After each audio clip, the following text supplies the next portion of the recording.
Kala Bagh dam اگر بن جاتا تو آج پاکستان کا یہ حشر نہ ہوتا۔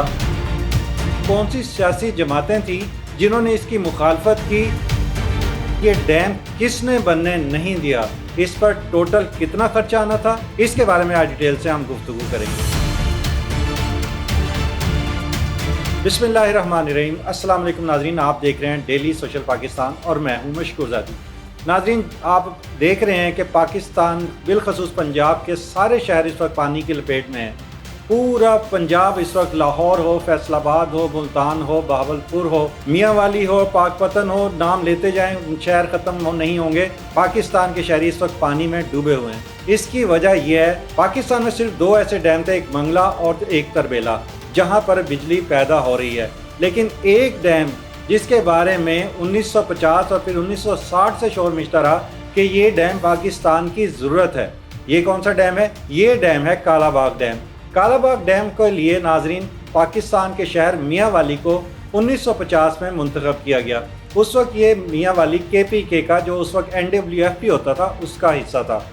یہاں پر دو دریا، دریائے سواں اور دریائے کابل ملتے ہیں، اور یہ سوچا گیا کہ اگر یہاں پر ڈیم بنا لیا جائے تو پاکستان کو بہت زیادہ سستی بجلی بہت بڑے پیمانے پر ملے گی، کیونکہ یہاں پر بتایا گیا تھا کہ تقریباً 6.1 ملین ایکڑ فٹ پانی سٹور کیا جا سکتا ہے، جو کہ تقریباً 50 لاکھ ایکڑ بنجر زمین کو پاکستان کی سیراب کرتا۔ اور اس کے بعد یہ بھی بتایا گیا تھا کہ وہ بجلی جو اس وقت کبھی ہمیں 50 روپے، کبھی 32 روپے، کبھی 37 روپے فی یونٹ مل رہی ہے، وہ صرف 2 سے 3 روپے یونٹ پہ ہمیں ملنی تھی۔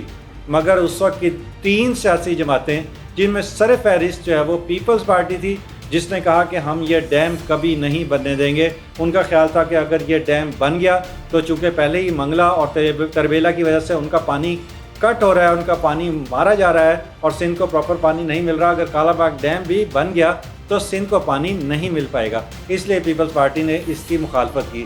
اس کے ساتھ بلوچستان نے اس لیے صرف ساتھ دے دیا کہ ان کا کہنا تھا جو پانی ہے وہ سندھ والوں سے لے رہے ہیں، اس لیے ہمیں نہ چاہتے ہوئے بھی سندھ کا ساتھ دینا پڑے گا۔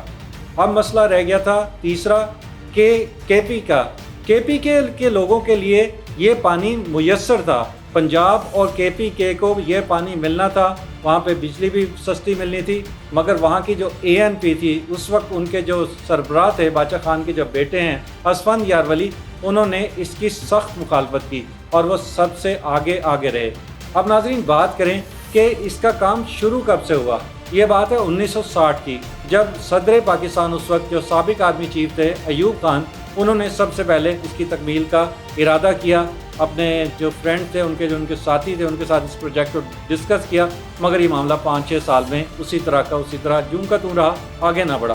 جب ضیاء الحق کی حکومت آئی تو انہوں نے 1983 میں اس پر کام شروع کروا دیا۔ ناظرین، سڑکیں بن گئیں، مشینری لے لی گئی، دفاتر تک کھل گئے اور یہ سوچا گیا کہ اب کالا باغ ڈیم بن جائے گا، مگر ضیاء الحق 1988 میں اس دنیا سے چلے گئے۔ کالا باغ ڈیم نہ بننا تھا، نہ بنا۔ اس کے بعد پیپلز پارٹی کی حکومت آئی، نواز شریف کی حکومت آئی، اور اس کے بعد عمران خان کی حکومت آئی۔ اس سے پہلے پرویز مشرف نے سن 2008 میں پاکستانیوں کے لیے ایک بہت اچھا فیصلہ کیا، وہ بھی کالا باغ ڈیم کی حق میں، حتیٰ کہ ٹی وی تک پہ آ گئے اور انہوں نے اناؤنس کیا کہ وہ کالا باغ ڈیم بنانا چاہتے ہیں۔ مگر اس وقت یہ ہوا کہ پھر ان سیاسی جماعتوں نے ان کی اس قدر مخالفت کی کہ انہیں 2008 میں اس پروجیکٹ کو پوسٹ پون کرنا پڑا، اور اس وقت کے جو راجہ پرویز اشرف تھے، جو اس وقت غالباً اسپیکر تھے، انہوں نے آ کر کہا کہ ہم کالا باغ ڈیم بننے نہیں دیں گے۔ اب جہاں تک بات آ رہی ہے کہ کالا باغ ڈیم کا فائدہ کیا ہونا تھا، کالا باغ ڈیم کا فائدہ یہ ہونا تھا کہ یہاں سے بہت زیادہ، صرف یہ 3 سے 5 سال میں مکمل ہو جانا تھا۔ $8 بلین 5 سال میں اس پہ لاگت آنی تھی، اور اس کے نتیجے میں جب 50 لاکھ ایکڑ اراضی پاکستان کی جو بنجر تھی وہ سیراب ہوتی، تو آپ سوچیں کہ کتنی فصلیں، کتنی گندم، کتنے چاول، مکئی، باجرہ، اس کے علاوہ فصلیں، اس کے علاوہ پھل، فروٹ، سبزیاں، وہ بھی کتنی وافر مقدار میں پاکستانیوں کو ملتی، کسان خوشحال ہوتا، پاکستان کی معیشت ڈیولپ کرتی۔ مگر سیاسی جماعتوں کو صرف یہ تھا، ANP نے کہا کہ اس سے ہمارا نوشہرہ ڈوب جائے گا۔ جب بات ہوئی نوشہرہ کے ڈوبنے کی تو کہا گیا کہ کیونکہ اس کی بلندی جو ہے وہ ہائٹ رکھی گئی تھی 925 فٹ، تو اس وقت کے جو پرویز مشرف تھے اس نے کہا کہ ٹھیک ہے ہم اس کو ری وزٹ کرتے ہیں اور اس کو ری پلان کرتے ہیں. اس کے بعد اس کی ہائٹ کم کر کے 910 یا 915 فٹ پہ کر دی گئی کہ اگر ہم اس کی ہائٹ تھوڑی کم کر دیں گے تو اس سے نوشہرہ محفوظ رہے گا. مگر ANP کا مقصد صرف اور صرف فساد مچانا تھا. ان کا کام ڈیم کی تعمیر کو روکنا تھا. کیا مقصد تھا یہ تو اللہ کی ذات ہی جانتی ہے. وہ ابھی تک زندہ ہیں, حیات ہیں. کوئی ان سے جا کے پوچھے احمد ولی کے والد جو ہیں کہ انہوں نے اس پروجیکٹ کو کیوں نہیں بننے دیا. اور اگر خدا نہ کرے, اللہ نہ کرے, اگر نوشہرہ ایک شہر ڈوب بھی جاتا دوبارہ ری بلڈ کیا جا سکتا تھا. مگر اب آپ دیکھیں کہ اس وقت حالت دیکھیں کہ پاکستان کی سیالکوٹ ڈوبا ہوا ہے, شکر گڑھ ڈوبا ہوا ہے, نارووال کا برا حال ہے. اس کے علاوہ لاہور کی حالت اس وقت سب سے زیادہ مخدوش ہے. پتہ نہیں آج رات کو یہاں پہ کیا حالات ہوں گے. جھنگ کے بارے میں کہا جا رہا ہے کہ اب ہیڈ ورک کے ٹوٹنے کا بھی ڈر کئی شہروں پہ ہو گیا اور جگہ جگہ جو ہیڈ ورک کے ساتھ جو حفاظتی بند ہیں ان کو باقاعدہ بلاسٹنگ کے ذریعے توڑا جا رہا ہے. وہ پانی دیہاتوں میں گھس رہا ہے. اس وقت 1000 کے قریب دیہات جو ہے وہ زیر آب آ چکے ہیں.